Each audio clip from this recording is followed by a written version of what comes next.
Good Bird Stories. வெயில் காலத்தில் பறவைகளோட trip. அன்னைக்கு சாயந்தர நேரம் 3 மணி. மரத்தோட நிழல்ல லூசிபுரா, துணிக்குருவி, மகிக்கழுகு, சோட்டுக்கிளி, பன்னு, புஜ்ஜி எல்லாருமே ரொம்ப அசதியா உட்காந்துக்கிட்டு இருந்தாங்க. அம்மா அம்மா, நம்ம ஊரை நம்ம ஏதாவது ஃப்ரீசருக்குள்ள வச்சுக்கலாமா? இந்த வெயில் என்னால தாங்க முடியல. வெயில் பட்டு பட்டு நான் தந்தூரி சிக்கன் மாதிரி மாறிக்கிட்டு இருக்கேன். உள்ளேயே இருக்க முடியல, வெளியிலே இருக்க முடியல. என்ன பண்றது? அதுக்கு நான் என்னடா பண்ண முடியும்? ஊர்ல எல்லா நிலைமையும் இதுதான். வாயை முடிக்கிட்டு சும்மாரு. ஆமா சோட்டு, ராத்திரியில கரண்ட் இருக்கவே மாட்டேங்குது. சரியா தூங்கிய 1 வாரம் ஆச்சு.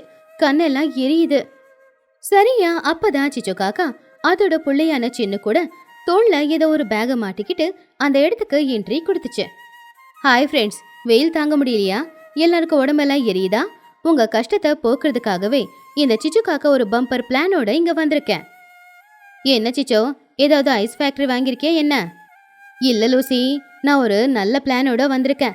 நம்ம ஊர்ல நைட் ஆனா கரண்ட் இருக்க மாட்டேங்குது, தூங்கவும் முடியல. அதனால நம்ம எல்லாரும் இன்னைக்கு ராத்திரி பக்கத்துல இருக்கிற காட்டுக்குள்ள போய் அங்க டென்ட் போட்டுக்கிட்டு கேம்ப் ஃபயர் வச்சுக்கிட்டு சந்தோஷமா பாட்டு பாடிக்கிட்டு ஆடிக்கிட்டு அப்புறமா நல்லா அங்கேயே படுத்து தூங்கலாம்ல. என்னது, காட்டுல ராத்திரி நேரம் தங்குறதா? அங்க கொடூரமான மிருகங்க வந்து நம்மள கொன்னுட்டா என்ன பண்றது? அட நீங்க வேற மகி, நம்ம பறவைங்க ஏதாவது வந்துச்சுன்னா பறந்து மரத்து மேல போய் உக்காந்துக்கலாம். அங்க என்ன மிருகம் இருக்க போகுது? எனக்கு தெரிஞ்சு முயல் இருக்கலாம். அங்க நல்ல சில்லுன்னு காத்துல படுத்து தூங்குறது எவ்வளவு நல்லா இருக்கும். சிட்டியில இதுதான் ட்ரெண்டு. பன்னு அதை கேட்டு சந்தோஷமா, ஓஹோ, அப்போ நைட் கேம்பிங் போறோமா? அங்க நெருப்பு மூட்டி அதுல நம்ம மார்ஷ்மெலோ, சிக்கன் பீஸு இது எல்லாத்தையுமே சுட்டு சுட சுட அதை சாப்பிட போறோமா? ஆமாடா பன்னு, உனக்கு என்ன தோணுதோ அது எல்லாத்தையும் சுட்டு சாப்பிடலாம். அம்மா டோனி, நம்மளும் போலாமா? இந்த புழுக்கத்துல நைட்டெல்லாம் தூங்க முடியறதில்லல்ல. சரி, எல்லாரும் போறாங்கல்ல, நாமளும் போகலாம். சமைக்கிறதுக்கு தேவையான பொருளும் கொஞ்சம் போர்வைகளையும் எடுத்துக்கலாம்.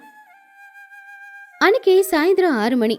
சூரியன் மெல்ல மறைஞ்சுக்கிட்டு இருக்கும்போது எல்லாருமே ஆளுக்கு ஒரு பைய எடுத்துக்கிட்டு காட்டு நோக்கி நடந்து போய்கிட்டு இருந்தாங்க.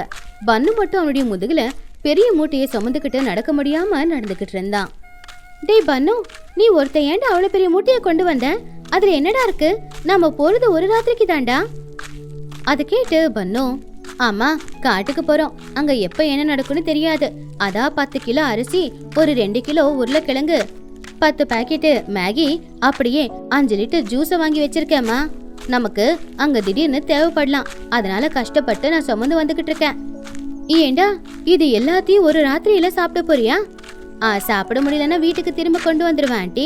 ஆனா என்னால பசி தாங்க முடியாதுல. அது இல்லாம இன்னொரு விஷயம் இருக்கு. பேய்ங்க வந்துச்சுன்னா இந்த உருளைக்கிழங்காலையும் அடிச்சு விரட்டிடுவேன். சிச்சு காக்கா சிரிச்சுக்கிட்டு, டேய், காட்டுல பேய் இருக்கு அப்படின்றதெல்லாம் சும்மா கதடா.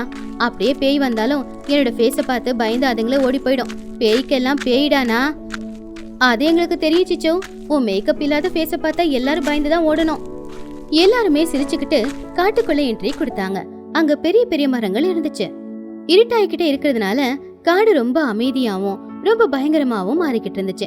ஆனா காத்து மட்டும் சில்லுன்னு வீசிக்கிட்டு இருந்துச்சு. அப்பாடா, சிச்சு சொன்னது உண்மைதான். இங்க காத்து எவ்வளவு சில்லுன்னு இருக்கு. வீட்டுல அனல் காத்து வீசும், ஆனா இங்க சில்லுன்னு காத்து வீசுது. பாத்தீங்களா, என் ஐடியா எப்பவுமே நல்லாதான் இருக்கும். வாங்க, இங்க இந்த பெரிய மரத்துக்கு கீழே டென்ட் போடலாம். சிச்சு காக்கா அவ கொண்டு வந்த டென்ட் கிளாத்தை கீழே போட்டு அதை நிக்க வைக்கிறதுக்காக கயிறு பிடிச்சு இழுத்தா. சின்னோ, நீ அந்த பக்கம் அந்த கயிறு பிடிச்சுக்கோ. பன்னு, நீ போய் 2 குச்சி எடுத்துட்டு வாடா. இப்பவே இந்த டென்ட்டை இதே இடத்துல நான் நிக்க வைக்க போறேன். எப்படி 6 மணி நேரம் கஷ்டப்பட்டு சிச்சு காக்கா ஒரு டென்ட்டை அங்க போட்டா. காட்டுல இருட்டு அதிகமாகிறதுனால பூச்சிங்க கத்துற சத்தம் தான் அவங்களுக்கு கேட்டுச்சு. சிச்சு, காட்டுல இருட்டு அதிகமாகுது, சீக்கிரமா நெருப்பு கொளுத்தி விடு. சின்னோ, அந்த விறகு எடுத்துட்டு வா. சின்ன காக்கா சிச்சு காக்கா சொன்ன மாதிரி விறகு வச்சு நெருப்பையும் மூட்டினான். இப்பதான் உண்மையான ப்ரோக்ராம் ஸ்டார்ட் ஆக போகுது. அம்மா, கொண்டு வந்த மூட்டையில இருக்கிற உருளைக்கிழங்க எடு, நாம வேக வச்சு சாப்பிடலாம். எல்லாரும் இந்த நெருப்பை சுத்தி அப்படியே ரவுண்டா உக்காந்துக்கோங்க. நம்ம எல்லாரும் பாட்டு பாடலாம். எல்லாருமே நெருப்பை சுத்தி உக்காந்துக்கிட்டு உருளைக்கிழங்கையும் சோளத்தையும் சுட்டு சாப்பிட்டுக்கிட்டு இருந்தாங்க. மஹி பாட்டி, இந்த பாட்டு பாடுறது எல்லாம் போரு. காட்டுல இந்த இருட்டுல இந்த நெருப்பை சுத்தி உக்காந்துக்கிட்டு இருக்கும் போது பேய் கதையே சொல்லணும். அப்பதான் இங்க வந்ததுக்கான கிக்கே கிடைக்கும். புஜ்ஜி அதை கேட்டு பயந்து, வேணா பண்ணும், பேய் கதை கேட்ட எனக்கு ராத்திரியில தூக்கம் வராதுடா. நான் முடிச்சுக்கிட்டு தான் இருக்கணும். உனக்கு எதுக்கு பயம் புஜ்ஜி? இந்த சிச்சு ஆண்டி உன் பக்கத்துலயே இருப்பேன்ல. பேய்களை பார்த்து நான் பயப்படவே மாட்டேன். ஒருவேளை பேய்ங்க வந்தாலும் கூட அதுங்களுக்கு மேக்கப்பை போட்டு அழகா புடவையை கட்டி விட்டுட்டு டான்ஸ் ஆடி ரீல்ஸ் போடுவேன், ரீல்ஸ். மஹி, நீங்க ஒரு கதையை சொல்லுங்க. அப்போ மஹிகளுக்கு ஒரு பேய் கதையை சொல்ல ஆரம்பிச்சுது. சரி, எல்லாரும் கேளுங்க. 10 வருஷத்துக்கு முன்னாடி இதே காட்டுல ஒரு பெரிய பயங்கரமான ஒரு பேய் சுத்திக்கிட்டு இருந்துச்சு. அதோட கண்ணு எப்பவுமே சிகப்பா பளபளன்னு ஜொலிச்சுக்கிட்டு இருக்குமா. அது யாருக்கும் தெரியாம மரத்துக்கு மேல உக்காந்து கீழே இருக்கிறவங்களோட தலையில வந்து திடீர்னு உக்காந்து அவங்க ரத்தத்தை குடிச்சு அவங்கள கொன்னு போட்டுருமா. சோட்டு பயந்துகிட்டே, ஐயோ தலையில வந்து உக்காருமா, மஹி சொல்லாதீங்க, எனக்கு ரொம்ப பயமா இருக்கு. ஆனா சிச்சு காக்கா சிரிச்சுக்கிட்டே, ஐயோ தலைமையில உக்காருது ரத்தத்தை குடிக்கல, தலையில பேன் பாக்குறதுக்கு போல. என் தலையில அப்படி ஏதாவது பேய் உக்காந்தா அதோட கை கால் எல்லாத்தையும் உடைச்சு போட்டுருவேன். அப்படி சிச்சு காக்கா எல்லார்கிட்டயுமே ரொம்ப பில்டப் கொடுத்துக்கிட்டே இருந்தா. இங்க பாருங்க ஃப்ரெண்ட்ஸ், பயங்கிறது மனசுக்குள்ள இருக்கிற பிரம. என்ன பாருங்க, நான் எவ்வளவு தைரியமா இருக்கேன். இந்த காட்டுக்கு நான் தான் ராணி.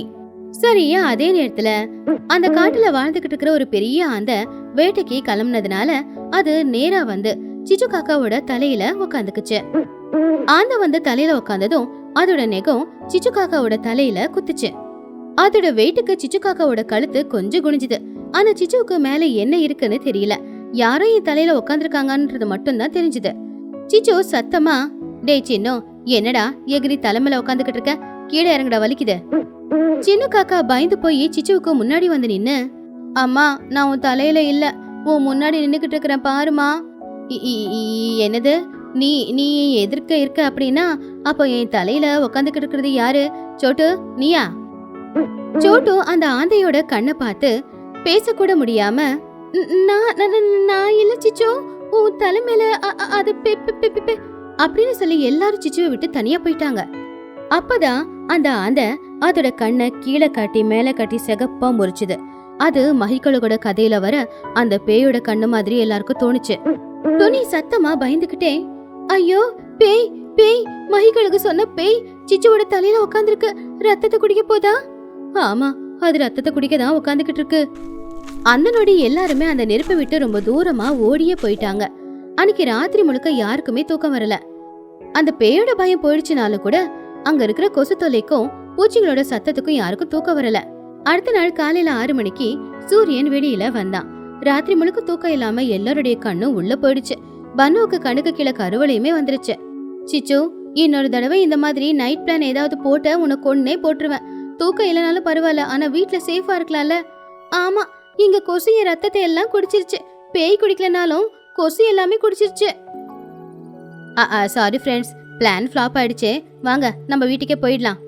அப்ப பன்னு அவனுடைய மூட்டையை தோல்ல போட்டுக்கிட்டு, அம்மா இங்க காட்டுல நல்லா சில்லுன்னு தான் இருக்கு, ஆனா நம்ம வீட்டுல அனலா இருந்தாலும் கூட அங்க சேஃப்டி நல்லா இருக்கும், சமைக்கவும் வசதியா இருக்கும். வாங்க இந்த மிச்ச உருளைக்கிழங்கு வீட்டுல போய் சமைச்சு சாப்பிடலாம். எல்லாருமே அவங்க பொருட்களை எடுத்துக்கிட்டு நைட் கேம்பிங்ல தூக்கம் இல்லாம ரொம்பவும் கவலையோட அவங்க ஊருக்கே திரும்ப வந்தாங்க.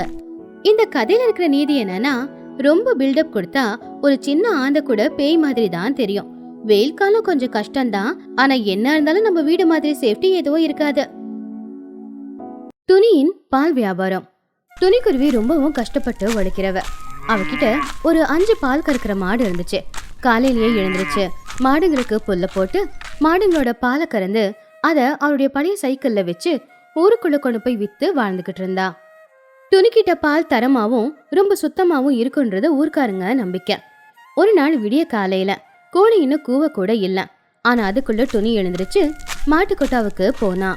மாடுங்க துணிய பார்த்த உடனே அம்பா அப்படின்னு கத்துச்சுங்க.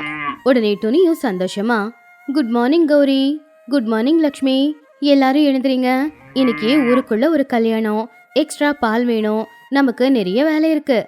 துணி வேகமா பால் கறக்க ஆரம்பிச்சா. கறந்த சுத்தமான பாலை கேன்ல ஊத்திக்கிட்டான்.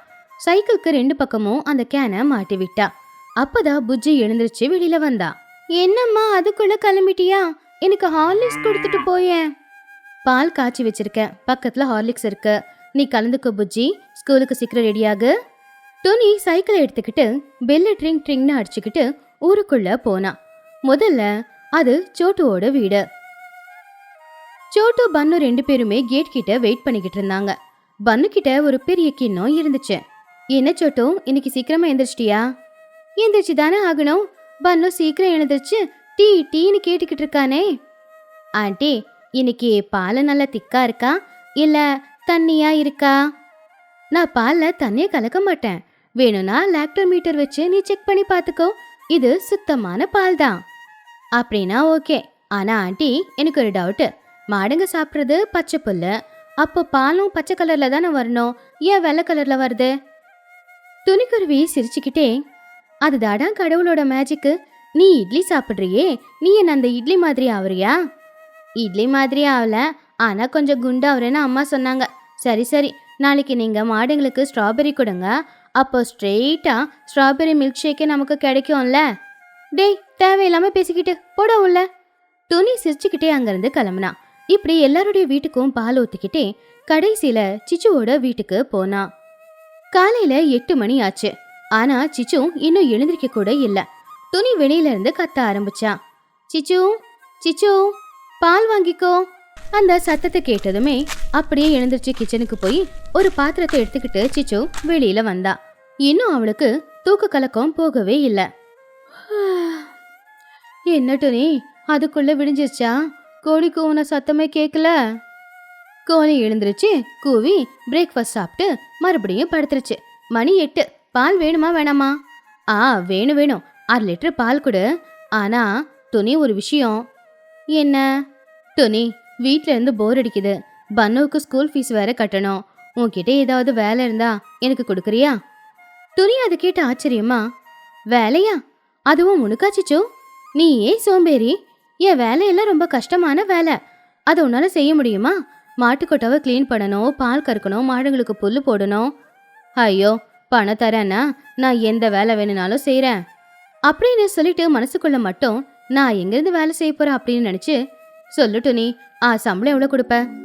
ஒழுங்கா வேலை செஞ்சா மாசம் உனக்கு 5000 ரூபாய் கொடுப்பேன். 5000மா? அப்போ நாளைக்கே வந்து டியூட்டியில ஜாயின் பண்றேன். உன் மாடுங்களுக்கு நான் பாஸ் ஆயிடுறேன். பாஸ் இல்ல, வேலைக்காரி. நாளைக்கு 5 மணிக்கு வந்துரு. அடுத்த நாள் காலையில சிச்சு காக்கா 5:30 மணிக்கு தான் வந்துச்சு. வந்தது லேட்டு, வரும்போது முகத்துக்கு கச்சிஃப கட்டிக்கிட்டு தான் வந்துச்சு. என்ன இது, ஒரே சாணி நாத்தம். துணி, இங்க ஏசியோ ஃபேனோ இல்லையா? மாட்டுக்கொட்டாவுக்கு ஏசி எதுக்கு சிச்சோ? முதல்ல அந்த கச்சிஃபை எடு. இந்த சாணி எல்லாத்தையுமே கொண்டு போய் கூடையில போடு. என்னது, சாணி எடுக்கணுமா? ஏன் கையாலியா? கிளவுஸ் ஏதாச்சும் இருக்கா? இல்ல, கையால தான் எடுக்கணும். போய் எடுப்போ. சிச்சு காக்கா கஷ்டப்பட்டு சாணியெல்லாம் எடுத்து போட்டுச்சு. அதுக்கப்புறமா பால் கறக்கிறதுக்காக வந்துச்சு. ஹலோ, கொஞ்சம் பால் கறக்குறீங்களா? கொஞ்சம் கோஆப்ரேட் பண்ணுங்க ப்ளீஸ். அப்ப அந்த மாடு அதோட வாழால சிச்சு காக்கா முகத்துல அடிச்சுது. ஐயோ, என் முகம் போச்சு. துணி, இந்த மாட்டுக்கு கொஞ்சம் கூட மேனஸே இல்ல. துணிக்குருவி சிரிச்சுக்கிட்டே, அதுகிட்ட போகும்போது பாசமா போகணும், பயப்படக்கூடாது. பாரு நான் எப்படி பால் கறக்குறேன்னு. துணி மட்டும் பால் வேக வேகமா கறந்துகிட்டு இருந்தா. ஆனா சிச்சுவால முடியல. மாடு வாளால அடிச்சதுனால அவ தூரமா போய் நின்னுக்கிட்டா. சிச்சு அன்னைக்கு ரொம்பவே கஷ்டப்பட்டுக்கிட்டு இருந்தா. ஐயோ, இது என்னால முடியாது. 5000 ரூபாவுக்கு இவ்வளவு கஷ்டப்படணுமா? இதுக்கு வேற ஏதாச்சும் ஷார்ட்கட் இருக்கா அப்படின்னு யோசிச்சே ஆகணும். இப்படியே சில நாட்களும் போச்சு. சிச்சு எப்படியோ கஷ்டப்பட்ட வேலையை கத்துக்கிட்டா. பாதி பாதி வேலையை தான் செஞ்சுக்கிட்டு இருந்தா. ஒரு நாள் துணிக்குருவி பால் காசை எண்ணி பாத்துக்கிட்டு இருக்கும்போது சிச்சு காக்கா அதை பார்த்தா. இன்னைக்கு லாபம் 2000 ரூபாய். இத பேங்க்ல போய் போடணும். அப்போ சிச்சு காக்கா அதை பார்த்து, என்னது, ஒரு நாளைக்கு 2000 ரூபாய் லாபமா? அப்படின்னா ஒரு மாசத்துக்கு 60000 ரூபாவா? ஆனா அந்த ஒரு மாசம் நான் வேலை செஞ்சா எனக்கு துணி கொடுக்கறது வெறும் 5000 ரூபாய். இவளுக்கு மட்டும் 60000 ரூபாவா? இந்த பணத்தை நான் எப்படியாவது சொந்தமாக்கிக்கணும் அப்படின்னு சிச்சு காக்கா கெட்ட எண்ணத்துல யோசிக்க ஆரம்பிச்சுது. துணியோட வியாபாரத்தை கெடுத்து அவ பால் வியாபாரம் செய்யணும், இல்லனா இருக்கிற வியாபாரத்திலே ஏதாவது கோல்மால் செய்யணும்னு முடிவு பண்ணா. சில நாட்களுக்கு அப்புறமா திடீர்னு துணிக்கு கொஞ்சம் உடம்புக்கு முடியாம போனதுனால அவளால எழுந்திருக்கவே முடியல. துணி இரும்பிக்கிட்டே, சிச்சு, எனக்கு உடம்புக்கு முடியல, இன்னைக்கு என்னால எழுந்திருக்கவே முடியல, எல்லாத்தையுமே நீ கொஞ்சம் பாத்துக்கோ. சிச்சு காக்கா அதை கேட்டு சந்தோஷப்பட்டுச்சு. ஆனா வெளியில மட்டும், ஐயோ துணி, உடம்புக்கு முடியலையா? ஒன்னும் கவலைப்படாத, இன்னைக்கு பால் வியாபாரத்தை நான் பாத்துக்கிறேன், நீ ரெஸ்ட் எடு, உடம்பு ரொம்ப முக்கியம் இல்லையா? ஆமா சிச்சு ஆண்டி, அம்மா இன்னைக்கு ஒரு நாள் ரெஸ்ட் எடுக்கட்டும், இன்னைக்கு எல்லா வேலையும் நீங்க பாத்துக்கோங்க. சரி, தேங்க்ஸ் சிச்சு. இன்னைக்கு ஒரு நாள் நீயே எல்லாருக்கும் பால் கொடுத்துடு. சரி சரி, இன்னைக்கு உன்னோட வியாபாரம் என் கையில அப்படின்னு மனசுக்குள்ள நினைச்சுக்கிட்டு சிச்சு காக்கா போய் பால் கறந்தா. 5 கேன் பால் வந்துச்சு. இங்கதான் சிச்சு காக்கா அவருடைய திட்டத்தை செயல்படுத்த ஆரம்பிச்சா. மொத்தம் 5 கேன் பால் வந்திருக்கு. இதுல 2 கேன் பாலை ஒளிச்சு வச்சிடுறேன். மொத்தம் 3 கேன் பால்ல 2 கேன் தண்ணி கலந்துடுறேன். அப்போ மொத்தம் 5 கேன் பால் ஆயிடும். இதை இந்த ஊர்ல இருக்கிறவங்களுக்கு ஊத்திட்டு ஒளிச்சு வச்ச 2 கேன் பாலை பக்கத்து ஊர்ல கொண்டு போய் ஊத்துனா எனக்கு லாபம் நிறையவே கிடைக்கும். சிச்சு காக்கா கிணத்துல இருந்து தண்ணி எரிச்சு வந்து பால்ல கலந்துச்சு. அப்பவும் பால் வெள்ளையா இருந்ததுனால திக்கான பால் குடிச்சா கேஸ் ட்ரபிள் தான் வரும். இந்த மாதிரி தண்ணி கலந்த பால் குடிச்சாதான் உடம்புக்கு நல்லதுன்னு சொல்லிக்கிறேன் அப்படின்னு சொல்லி சிச்சு காக்கா பால் எடுத்துக்கிட்டு ஊருக்குள்ள போச்சு. முதல்ல பனுவோட வீடு. அட, இன்னைக்கு துணி ஆண்டி வரலையா? என்ன சிச்சு ஆண்டி நீங்க வந்திருக்கீங்க? இல்லடா பனு, துணிக்கு உடம்பு சரியில்லை, அதனால நான் தான் எனக்கு பால் கொண்டு வந்தேன். சிச்சு கிண்ணத்துல பால் ஊத்துனா. பால் ஊத்தும் போது தண்ணி ஊத்துற மாதிரி ஜல ஜலான்னு சத்தம் வந்துச்சு. அது கேட்டு பனுவுக்கு சந்தேகம் வந்துச்சு. ஆண்டி, என்ன இந்த பால் இவ்வளவு தண்ணியா இருக்கு? கிளாஸ்ல ஊத்துனா டிரான்ஸ்பரண்டா அந்த பக்கம் தெரியுது. அது கேட்டு சிச்சு காக்கா கொஞ்சம் கூட தடுமாறாம, பனு, நேத்து மாடுங்க நிறைய தண்ணி குடிச்சுதா, அதான் பால் தண்ணியா வந்திருக்கு. இது ஹைபிரிட் பால், உடம்புக்கு ரொம்ப நல்லது, ஸ்கின்னும் க்ளோ ஆகும். அப்படியா? அப்படின்னா ஓகே அப்படின்னு குடிச்சு பார்த்துட்டு, என்ன ஆண்டி இந்த பால்ல மீன் வாசம் வருது, கிணத்து தண்ணி ஊத்துனீங்களா? அதெல்லாம் ஒண்ணு இல்லடா, ஏன் மீன் வாசம் வரப்போகுது, அது உனக்கு பிரமடா. சிச்சு காக்கா இப்படியே எல்லாருக்கும் தண்ணி கலந்த பாலை கொடுத்துச்சு. எல்லாருமே இன்னைக்கு பால் நல்லா இல்லையே அப்படின்னு நினைச்சாங்களே ஒழிய துணிக்கு உடம்பு சரியில்லைன்னு எதுவும் கேட்கல. ஆனா சிச்சு காக்கா ஒளிச்சு வச்சிருந்த 2 கேன் பாலை பக்கத்து ஊர்ல கொண்டு போய் வித்து கை நிறைய பணத்தையும் சம்பாதிச்சா. இப்படியே 4 நாள் ஆச்சு. துணிக்கு இன்னும் உடம்பு குணமாகல. சிச்சு காக்கா இந்த 4 நாளும் பால்ல தண்ணிய கலந்துதான் ஊருக்குள்ள வித்துக்கிட்டு இருந்துச்சு. ஆனா துணிக்கிட்ட அவ சரியா பணமும் கொடுத்துக்கிட்டு இருக்கல. அப்போ துணி, புஜி, ஏதோ தப்பா இருக்கு. பால் எப்பவும் போலதான் மாடுங்க கறக்குது, ஆனா சிச்சு சரியா பணம் கொடுக்க மாட்டேங்கிறா. ஊர்ல எல்லாரும் பால் வேற தண்ணியா இருக்குன்னு சொல்றாங்க. எனக்கு என்னமோ சிச்சு மேல சந்தேகமா இருக்கு. அம்மா, நீ கவலைப்படாத. நாளைக்கு நீ தூங்குற மாதிரி நடிச்சுக்கிட்டே ஜன்னல் வழியா சிச்சு அத்தை என்ன பண்றாங்கன்னு பாரு. நான் பண்ணு கிட்ட சொல்லி பக்கத்து ஊர்ல சிச்சு அத்தை என்ன பண்றாங்க அப்படின்னு பார்க்க சொல்றேன். நம்ம நாளைக்கு கண்டுபிடிச்சிடலாம். சரி, நாளைக்கு எல்லாமே தெரிய வந்துடும். அடுத்த நாள் காலையில சிச்சு எப்பவும் போலவே மாட்டுக்கொட்டை கிட்ட வந்தா. சுத்திலும் பார்த்தா, யாரும் இல்லைன்னு சொல்லவும் பால் கறந்தா. அதுக்கப்புறம் பக்கெட்ல தண்ணியை கொண்டு வந்து பால் கேன்ல ஊத்திக்கிட்டு இருந்தா. இது எல்லாத்தையுமே டொனி தெரியாம வீடியோ எடுத்துக்கிட்டு இருந்தா. அப்படி தண்ணியில பாலை கலந்ததும், இன்னைக்கு தண்ணியில தான் பாலை கலந்துருக்கேன், பால்ல தண்ணிய கலக்கல, லாபம் நிறைய வரப்போகுது அப்படின்னு சொல்லிக்கிட்டு இருக்கும் போதே துணியும் புஜியும் அங்க வந்துட்டாங்க. சிச்சு அப்படின்னு கத்துனதும் சிச்சு காக்கா பயந்து போய் திரும்பி பார்த்தா. அங்க துணி. துணி, என்ன நீ இங்க? நான் மாடை குளிக்க வச்சுக்கிட்டு இருக்கேன், அதான் இந்த தண்ணி. மாட்டை குளிப்பாட்டுறியா பாலை குளிப்பாட்டுறியா? உனக்கு வெக்கமா இல்ல? உன்னை நம்பி வேலையை ஒப்படைச்சா பால்ல தண்ணிய கலந்து பாலை கலப்படம் செஞ்சு ஏன் கஸ்டமர்ஸையும் ஏமாத்திக்கிட்டு இருக்கியா? அப்பதான் பன்னு கிளி பக்கத்து ஊர்ல இருந்து மகிகழுக சாட்சிக்காக அங்க கூட்டிக்கிட்டு வந்தான். துணி ஆண்டி, சிச்சு ஆண்டி பக்கத்து ஊர்ல பால் கொண்டு போய் டீ கடைக்கு விக்கிறாங்க. அங்க லிட்டர் 20 ரூபான்னு வாங்குறாங்க. இவங்க தான் சாட்சி. ஆமா துணி, நான் பார்த்தேன். இவ உன் வயித்துல அடிச்சிட்டு அவ வயித்த நெருப்பிக்கிறா. அப்போ சிச்சு காக்கா வேற வழி இல்லாம, என்ன மன்னிச்சுட்டு துணி, தினமும் உனக்கு 2000 ரூபாய் லாபம் வந்துட்டு இருந்துச்சா, அதை பார்த்தது எனக்கு பொறாமை ஆயிடுச்சு, அதனாலதான் நான் இப்படியெல்லாம் பண்ணேன். அதை கேட்டு துணி குருவி கோவமா, உனக்கு கொஞ்சமாவது அறிவு இருக்கா? நீ பண்ணது சின்ன தப்பு இல்ல. இந்த பால் சின்ன குழந்தைங்க குடிப்பாங்க, அதுல போய் இந்த மாதிரி கிணத்து தண்ணிய கலந்து கொடுக்குறியே, ஒருவேளை அவங்களுக்கு ஏதாவது ஆச்சுன்னா உன்னை நம்பி இதை ஒப்படைச்சதுக்கு என்னதான் சொல்லிக்கணும். போலீஸ்காரங்க கிட்ட ஒப்படைச்சிடலாமா ஆண்டி? வேண்டாம் பண்ணும், அது நம்ம ஊருக்கு தான் கெட்ட பேரு. ஆனா சிச்சு, இனி உனக்கு இங்க வேலையும் இல்ல, இந்த மாசத்துக்கான சம்பளமும் இல்ல. ஒழுங்கா போயிடு. நீ செஞ்சதுக்கு இதுதான் தண்டனை. இனிமே என் வீட்டு அக்கப்பக்கத்துல கூட நான் உன்னை பார்க்க கூடாது. ஐயோ, 2000 ரூபாவுக்கு ஆசைப்பட்டு என் 5000 ரூபாய் சம்பளத்தை இழந்துட்டனே, எல்லாம் என் நேரம் அப்படின்னு சிச்சு காக்கா புலம்பிக்கிட்டே கவலையோட அங்கிருந்து அதோட வீட்டுக்கு போயிடுச்சு. அடுத்த நாள்ல இருந்து துணிக்கு உடம்பு சரியா குணமாகலனாலும் அவ சிச்சு கிட்ட ஒப்படைக்காம அவளே எழுந்திருச்சு எல்லா வேலையும் பார்க்க ஆரம்பிச்சா. ஆண்டி, உங்களுக்கு சைக்கிள் ஓட்டுறது கஷ்டமா இருக்கும், நான் ஓட்டுறேன், நீங்க பின்னாடி உக்காந்துக்கோங்க. நீங்க பால் ஊத்துங்க, எனக்கு 1 கிளாஸ் பால் மட்டும் கொடுங்க. தேங்க்ஸ்டா பண்ணு. கஷ்டமோ நஷ்டமோ நம்ம வேலையை நாம தான் செஞ்சுக்கணும், மற்றவங்க கிட்ட ஒப்படைக்க கூடாது அப்படிங்கிறத நான் இப்போ தெரிஞ்சுக்கிட்டேன். இது எனக்கு ஒரு நல்ல பாடம்தான். துணி மறுபடியும் சுத்தமான பாலை ஊஜனங்களுக்கு கொடுக்க ஆரம்பிச்சா. ஆனா சிச்சு காக்காவுக்கு ஊர்ல யாரும் வேலை கொடுக்கல, அவளுக்கு வருமானமும் வரல. இந்த கதையில இருக்கிற நீதி என்னன்னா, இன்னொருத்தவங்களோட வளர்ச்சியை பார்த்து பொறாமப்பட்டு நம்ம தப்பான வழியில போனோம்னா உள்ளதும் போச்சுடா நொல்லக்கண்ணா அப்படிங்கிற கதை தான் நம்ம வாழ்க்கையில நடக்கும்.